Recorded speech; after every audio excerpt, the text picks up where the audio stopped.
Hello everyone and welcome to Sukash kitchen. வணக்கம். So இன்னைக்கு எபிசோடில் என்னென்னா, நாங்கள் எங்கள் வீட்டில் டெய்லி என்ன சாப்பிட்றோங்கிறத நான் சும்மா ஷேர் பண்ணிக்கிறேன். ஸோ பிரேக்ஃபாஸ்ட்டுக்கு வந்து நாங்கள் எப்போவுமே மில்லட் மீல் தான். ஸோ மில்லட் மீல்னால் அதை வந்து திக்காலாம் மொத்த மாதிரி பண்ண மாட்டோம். அந்த ராகியை வந்து தண்ணியாக கொஞ்சம் நேர்க்க கஞ்சி மாதிரி பண்ணி அதை ஸ்டார்ட் பண்ணுவோம். நிறைய பேர் வந்து இப்போ நிறைய இடத்துல மில்லட் மில்லட் மில்லட் மில்லட்னு நிறைய மில்லட்டால் எல்லாத்தையும் பண்ணி சாப்பிட்டா ரொம்ப நல்லதுன்னுட்டு சாப்பிட்றா.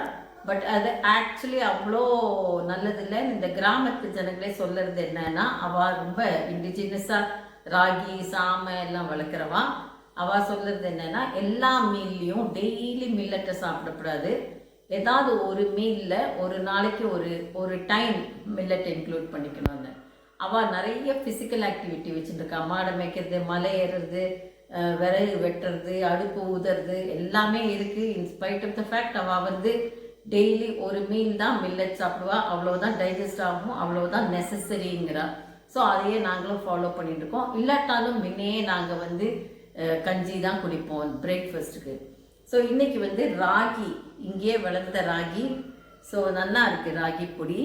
அதை பொடிச்சு 3 ஸ்பூன் ராகி, 3 டீஸ்பூன். இது திக்காயிடும். ஸோ இது போகிறோம். அப்புறம் வந்து ஒரு கரண்டி தயிரில் ஒரு 4 டம்ளர் தண்ணி, 4 ஸ்டாண்டர்ட் கப் தண்ணி விட்டு நல்லா அடித்து வச்சுருக்கேன் மோரா. ஸோ அதையும் சேர்த்துட்டு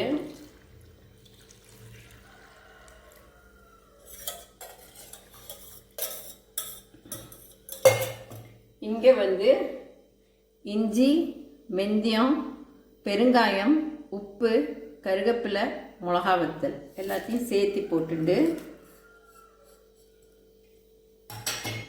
இந்த ஆல்ரெடி மோர் நல்லா கரைச்சி வச்சதுனால தயிர் தனியாக கட்டி கட்டியாக எல்லாம் நிற்காது. இதை வந்து ஒரு வாட்டி இந்த விஸ்கால நல்லா கடைஞ்சுண்டே, இல்லைன்னா மத்தால கடைஞ்சுண்டா நல்லா பிளெண்ட் ஆகிடும் அந்த தண்ணியும் ராகியுமா.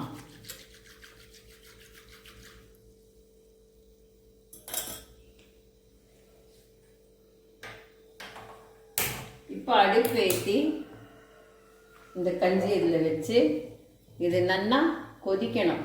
ஒரு 10 நிமிஷம் கொதிக்கணும் நல்லா. ஸோ இது நல்லா கொதிச்சா ஓரளவுக்கு திக்காகும். ஸோ இந்த கஞ்சி தான் நாங்கள் வந்து வருஷக்கணக்காக எடுத்துக்கிறோம். இன்ஃபேக்ட் எங்கள் குழந்தைகளுக்கு வந்து பிறந்த 3ஆம் மாதத்துலேருந்து ராகி கஞ்சி ஆரம்பித்தோம். அதை வந்து வேறு மாதிரி பண்ணுவோம். இந்த மாதிரி மில்ல அரைச்ச பொடியை கொடுக்க மாட்டோம். வீட்லேயே இது பண்ணி பிளெண்டரில் மிக்ஸ் பண்ணி அந்த பால் எடுத்து, அது வேறு ப்ரொசீஜர்.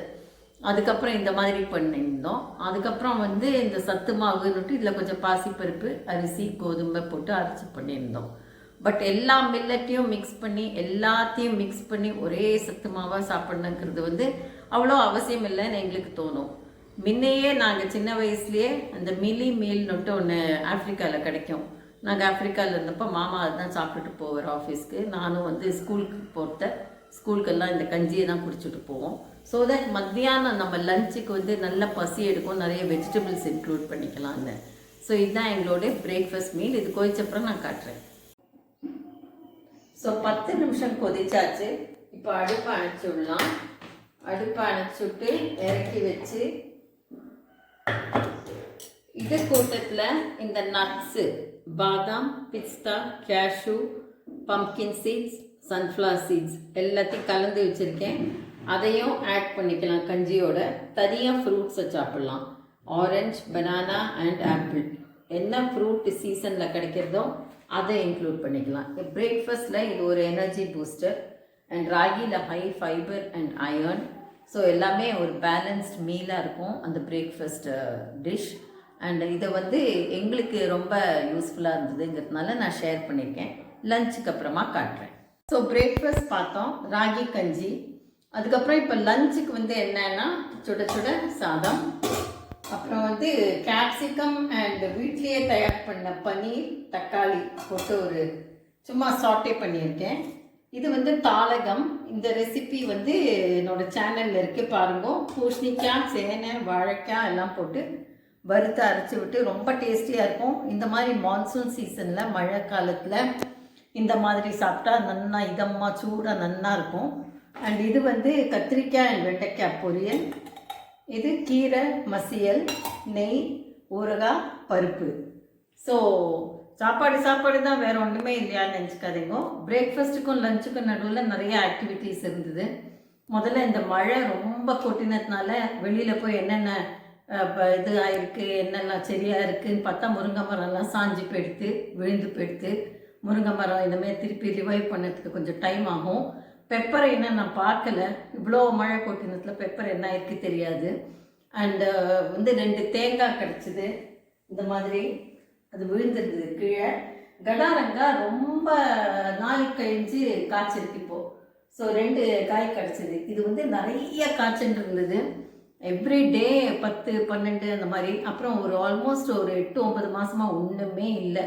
இப்போ 2 காய் கிடச்சிருக்கு, ரொம்ப சந்தோஷமாக இருந்தது. அதை இப்போ ஊறுகாய் போடணும். ஆனால் இவ்வளோ மழை கொட்டுறது, கூரியர் சர்வீஸ் எல்லாம் ரெகுலர் ஆகணும் இனிமே தான். ஸோ இத்தனை மழை கொட்டுறது, இத்தனை மழை சேஞ்ச் ஆகிருக்குங்கிறது வந்து இந்த கிளைமேட் சேஞ்ச் தான். இதை வந்து நம்ம அக்செப்டே பண்ணிக்கிறது இல்லை. கிளைமேட் சேஞ்ச் ஆயாச்சு, நம்மளால தான் கிளைமேட் வந்து இந்த மாதிரி ஆயிருக்குங்கிறத அக்செப்ட் பண்ணிக்கிறது இல்லை.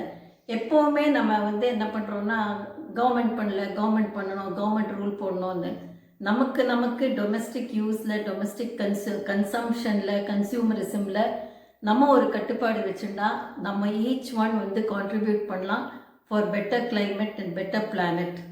நம்ம வந்து என்ஜாய் பண்ணோம், நம்ம நன்னா எல்லாம் வந்து ப்ளீஸ் பண்ணோம், சொசைட்டியை ப்ளீஸ் பண்ணோங்கிறதுனால நிறைய சாமானத்தை சேர்த்து, நிறைய வேண்டாததெல்லாம் வாங்கி, லேட்டஸ்ட் ட்ரெண்ட்ஸை வாங்கி, ப்ரமோஷனல் ஆஃபர்ஸ்க்கு சரண்டர் பண்ணி எல்லாம் பண்ணிட்டு இருக்கோம். இதெல்லாம் கொஞ்சம் தவிர்த்து நமக்கு என்ன அவசியமாக வேணுமோ, என்ன சேஃப் அண்ட் கம்ஃபர்டபுள் நம்ம ஃபேமிலிக்கோ மாத்திரம் வாங்கிட்டா நிறைய குறைக்கலாம். க்ளோத்ஸ் எல்லாம் நிறைய வேண்டாதைக்கும் வேண்டிட்டும் வாங்கிட்டு ஃபேஷன் ட்ரெண்ட்ஸ் பிரகாரம் சேஞ்ச் பண்ணிகிட்டே போய் அப்புறம் அதை டொனேட் பண்ணுறோங்கிறோம். டொனேட் பண்ணுறது நிறைய யூஸ் ஆகாமல் இருக்கலாம். அதெல்லாம் எங்கே போகும்னா லேண்ட்ஃபில்க்கு போகும். கன்ஸ்ட்ரக்ஷன், டெமாலிஷன், ரெனோவேஷன் கொஞ்ச நாளைக்கு வச்சுக்கிறது, அப்புறம் ரெனோவேட் பண்ணுறேன். இப்படி கட்டியிருக்கா, அப்படி கட்டியிருக்கா, நானும் அதே மாதிரி கட்டணும்னுட்டு ரெனோவேட் பண்ணுறோம். எல்லா வீடுமே இங்கே கான்க்ரீட் வீடு ரொம்ப வருஷம் தாங்குற மாதிரி தான் கட்டுறோம். ஆனால் ஃபேஷன்ஸ் சேஞ்ச் ஆகிட்டே இருக்கும். அதுக்கேற்ற மாதிரி கட்டினா அந்த கன்ஸ்ட்ரக்ஷன் டெப்ரி வந்து டிஸ்இன்டிகிரேட்டே ஆகாது. ஸ்டீலு அது இது எல்லாம் வந்து திருப்பி தூக்கி போடுறோம். லாரி வந்து தூக்கிட்டு எங்கேயோ போடுறது, நம்ம பார்க்கறதில்ல எங்கே போடுறான்னு. ஆனால் அதோட இஃபெக்ட் தான் இந்த கிளைமேட் சேஞ்ச். நம்ம குழந்தைகளுக்கு, நம்ம அடுத்த ஜென்ரேஷனுக்கு பெட்டர் பிளானட், பெட்டர் எர்த் கொடுக்கணும்னா நம்ம இன்றைக்கி முயற்சி பண்ணணும். கவர்மெண்ட், இண்டஸ்ட்ரீஸ், இன்ஸ்டிடியூஷன்ஸ் எல்லாம் விட்டு நம்ம டொமெஸ்டிக் ஏரியாவில் என்னென்ன பண்ண முடியுமோ நம்ம சேர்ந்து பண்ணினா ரொம்ப நல்லா இருக்கும். நம்மளோட கான்ட்ரிபியூஷன் 100% இருக்கணும் எல்லாத்துலேயுமே. நம்மளே இத்தனை கவலைப்படுறோன்னா 11 பெப்பர் செடியை வச்சுட்டு தோட்டம் வச்சுருக்குறா ஃபார்மர்ஸ்க்கெல்லாம் எவ்வளோ கவலை. அவள் வாங்கிறது, அவள் யூஸ் பண்ணுறதெல்லாம் ரொம்ப கம்மி. டெய்லி அவள் ஃபார்மு, தோட்டம், சூரியனை பாப்பா, மழை வந்துதான்னு பாப்பா, மழை வரலன்னா கவலை, மழை வந்தால் ஜாஸ்தி கவலை. அண்ட் அவளுக்கு எத்தனை சப்போர்ட் இருந்தாலும் பிளான்ட்ஸ் வந்து ஒரு இதில் தான் வளரும். ஸோ அதை வந்து நம்ம ஸ்பாயில் பண்ணிட்டோம், நம்ம அப்செட் பண்ணிட்டோம்னா ஒன்றுமே பண்ண முடியாது அவளுக்கும். ஸோ இதை வந்து கொஞ்சம் மெயின் இதுவாக எடுத்துட்டு ஒவ்வொருத்தருக்கும் நான் அப்பீல் பண்ணுறேன். டொமெஸ்டிக் கன்சம்ஷன், டொமெஸ்டிக் கன்சியூமரிசம் கொஞ்சம் கம்மி பண்ணிக்கிறதுக்கு ட்ரை பண்ணுங்க. Minimalism is the order of the day. Thank you. இந்த டைமில் யூஸ்வலாக நாங்கள் வந்து ஒரு ஜிஞ்சர் டீ குடிப்போம். ஸோ இந்த எக்ஸ்ட்ரா காஃபி, எக்ஸ்ட்ரா டீ எல்லாம் வந்து ஒரு மாதிரி டிசப்பியர் ஆகிடுச்சுப்போம்.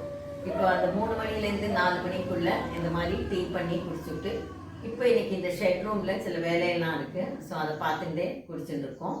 அண்டு இந்த மினிமலிசமுக்கும் டீக்ளட்டரிங்க்கும் கிளைமேட் சேஞ்சுக்கும் என்ன சம்பந்தம்னு நிறைய பேர் யோசிக்கலாம். அதுக்கும் இதுக்கும் என்ன சம்பந்தம்னு நிறைய டைரக்ட் ரிலேஷன்ஷிப். டீக்ளட்டர் பண்ணி நீங்கள் எதையாவது டொனேட் பண்ணுறேன் இல்லைன்னா தூக்கி போடுறேன்னா ஒரு நிமிஷம் அதை யோசிச்சு பாருங்க. அதில் என்னெல்லாம் பயோடிகிரேடபிள் ஐட்டம்ஸ் இருக்குதுன்னு. முக்கால்வாசி இப்போ க்ளோத்ஸில் வந்து பயோடிகிரேடபிளாக இல்லை. நிறைய சிந்தட்டிக் மெட்டீரியல்ஸ் இருக்குது. அந்த ஃபேன்சி பட்டன்ஸ், லேஸு இது எல்லாமே லாங் லாஸ்டிங்காக இருக்கணும், ஃபேன்சியாக இருக்கணும்னுட்டு நிறைய பயோடிகிரேடபிளே கிடையாது. அதே மாதிரி நம்ம க்ளோதிங் வந்து எங்கே டொனேட் பண்ணுறது அப்படின்னு பார்த்தா சில இடத்துல எடுத்துக்கிறான். பட் அந்த எடுத்துக்கிற இடத்துலையும் எல்லாம் யூஸ் ஆகாது. அவளுக்கு யூஸ் ஆகிறத மாத்திரம் எடுத்துப்பா, இல்லைன்னா ரீசைக்கிள் பண்ணுவாள், இல்லைன்னா திருப்பி தூக்கி போடுவாள். தூக்கி போட்டால் அது எங்கே போகும்? லேண்ட்ஃபில்க்கு போகும். லேண்ட்ஃபில்க்கு போயிட்டு toxic gases, toxic waste, toxic emulsions எல்லாம் வந்து அது வந்து கிளைமேட் அண்ட் என்வாயன்மெண்ட்டை பாதிச்சதுன்னா அந்த கிளைமேட் சேஞ்ச் வந்து இன்டைரக்ட்லி ஆர் டைரக்ட்லி அஃபெக்ட் ஆகுது. இதுதான் ஆகுது. மினிமலிசமுக்கும் இதுக்கும் என்ன சம்மந்தம்னா, நம்ம வேண்டாதிக்கு எதையாவது வாங்கிட்டே இருந்தோம்னா, வேண்டியது அவசியமாக நல்ல குவாலிட்டி வாங்கி நம்மளோட சேஃப்டி, கம்ஃபர்ட் அண்ட் ஹாப்பினஸ்க்கு வாங்கினா அது வேறு விஷயம். ஆனால் அதை என்ஜாய் பண்ணலாம். பட் வேண்டாதிக்கு வாங்கி மேலே மேலே வாங்கி சேர்த்து வச்சோம்னா நம்ம வாங்கிறத கொஞ்சம் யோசித்து பார்க்கணும். இதெல்லாம் பயோடிகிரேடபிளா? எக்ஸாம்பிள் ஒன்று சொல்கிறேன். Kitchen gadgets. இந்த சின்ன சின்ன கேஜெட்ஸ் வந்து மோஸ்ட்லி பிளாஸ்டிக், ப்ராப்பிலின் அந்த மாதிரி மெட்டீரியல் தான் பண்ணப்பட்டது. அது எப்போவுமே டிகிரேடே ஆகாது. ஸோ அது வந்து நம்ம ஏதாவது உடஞ்சி போச்சு, அதில் பிளேட் உடஞ்சி போச்சு, மூடி உடஞ்சி போச்சுன்னா தூக்கி போடணும். தூக்கி போட்டால் லேண்ட்ஃபில்க்கு தான் போகும். லேண்ட்ஃபில்லில் போய் இவ்வளோ அக்யூமுலேட் ஆச்சுன்னா மவுண்டன் மாதிரி அதுலேருந்து வர டாக்ஸிக் கேஸஸ், டாக்ஸிக் எமிஷன்ஸ் எல்லாம் வந்து நிறைய environment and Flora, fauna, birds, animals எல்லாத்தையும் பாதிக்கும். ஸோ நெக்ஸ்ட் டைம் வந்து ஏதாவது வாங்குறதா இருந்தாலும் இல்லைன்னா ஏதாவது டீக்ளட்டர் பண்ணுறதா இருந்தாலும் கொஞ்சம் யோசித்து பார்த்து இது பயோடிகிரேடபிளா கொஞ்சம் யோசித்து பார்க்கணும். நம்ம வந்து இந்த பேக் மாத்திரம் பயோடிகிரேடபிள், ஈகோ ஃப்ரெண்ட்லி வாங்கிடுறோம். அதுக்குள்ளே எல்லா கண்டென்ட்ஸையும் போட்டு நல்லா நீட்டாக முடிச்சு போட்டு தூக்கி போட்டுடுறோம். அந்த bag is eco friendly. What about the contents? உள்ளே இருக்கிற கண்டென்ட்ஸ் எப்படி இருக்குன்னு பார்க்கணும். ஸோ இந்த ஷெட் ரூமை நாங்கள் வந்து டீக்ளட்டர் பண்ணத இந்த மாதிரி கன்வர்ஷனுக்கு சில ஐட்டம்ஸ் எல்லாம் வந்து நாங்களே நினச்சிருந்தோம், ஐயோ இதெல்லாம் வாங்கியிருக்கண்டாமா இருந்தது அப்படின்னு. சிலதெல்லாம் வந்து யூஸ்ஃபுல்லாக தான் இருந்தது. ஸோ எல்லாருக்குமே வந்து ஒரு ஒரு பாடம் தான், ஒரு ஒரு ஸ்டெப்பும். ஸோ இந்த மாதிரி இப்போ இந்த ரூமில் வந்து எல்லாம் செட் பண்ணி சிம்பிளாக வச்சுட்டுருக்கோம். மாமா வந்து இந்த ரசம் பொடி இதெல்லாம் வந்து பேக் பண்ணிட்டுருக்க. அந்த கடாரங்காய் 2 காய்ச்சது வந்து காத்தால காட்டினேன். அது இப்போ ஜாடியில் போடணும் கட் பண்ணி. ஸோ ஜாடியெல்லாம் இங்கே தான் இருக்குது. ஸோ ஒரு யூஸ்ஃபுல்லாக டேர்ன் அவுட் ஆகிருக்கு இந்த ரூம். அந்த விஷயத்தில் எங்களுக்கு சந்தோஷமாக தான் இருக்குது. ஸோ நைட் டின்னர் வந்து இட்லி அண்ட் சட்னி. அது வந்து சாயந்தரம் சில வேலைகள்லாம் இருந்தது, எல்லாத்தையும் முடிச்சுட்டு இப்போ இட்லி வாத்தாச்சு. இட்லி ரொம்ப நல்லா வந்திருக்கு. இது வந்து ப்ரப்போர்ஷன் நான் டிஸ்கிரிப்ஷன் பாக்ஸில் கொடுக்குறேன். ரொம்ப நல்லா வரும். காத்தால தான் நான் அரைச்சேன். நாங்கள் என்ன பண்ணுவோம்னா ராத்திரி ஊற போட்டுட்டு புழுங்கலரிசி, பச்சரிசி ரெண்டும் ராத்திரி ஊற போட்டு உளுந்தும் ஊற போட்டுட்டு உளுந்த மாத்திரம் தண்ணியோட ஃப்ரிட்ஜில் வச்சு விடுவோம். அது ஃப்ரிட்ஜில் ஊறின்னு இருக்கும். காத்தால் எடுத்து அப்படியே சில்லுன்னு இருக்கிற உளுந்தை போட்டு அரைச்சா நல்லா புசு புசு புசு புசுன்னு வரும். ஒரு 6 மணிக்கெல்லாம் அரைச்சோன்னா 6:45 முடிஞ்சு போயிடும். அப்புறம் 12 மணி நேரம் அது நல்லா ஃபர்மெண்ட் ஆகிறதுனால நல்லா வரும் இட்லி. இதில் பார்த்தேன்னா ரொம்ப அப்படியே பஞ்சு மாதிரி இருக்குது இட்லி. அண்ட் இதோட எத்தனை அளவு என்ன ப்ரப்போர்ஷன்னு நான் டிஸ்கிரிப்ஷன் பாக்ஸில் கொடுக்குறேன். இதுதான் எங்கள் டின்னர். ஸோ கடைசியாக எல்லாம் முடிச்சு டின்னர்லாம் முடிச்சுட்டு ஹார்லிக்ஸு அண்டு டிஷ்வாஷர் லோட் பண்ணியாச்சு. டிஷ்வாஷர் லோட் பண்ணால் அது 1 ஹவரில் ஆகிடும். அதை எடுத்து வச்சுடுவோம் சூடாக இருக்கிறதுனால. மிச்சப்படி சிங்க் ஏரியாவும் டீக்ளட்டர் பண்ணி க்ளீனாக வச்சாச்சு. இந்த இட்லி தட்டு மாத்திரம் நாளைக்கு காத்தால் ஊறிட்டு அலம்பணும்.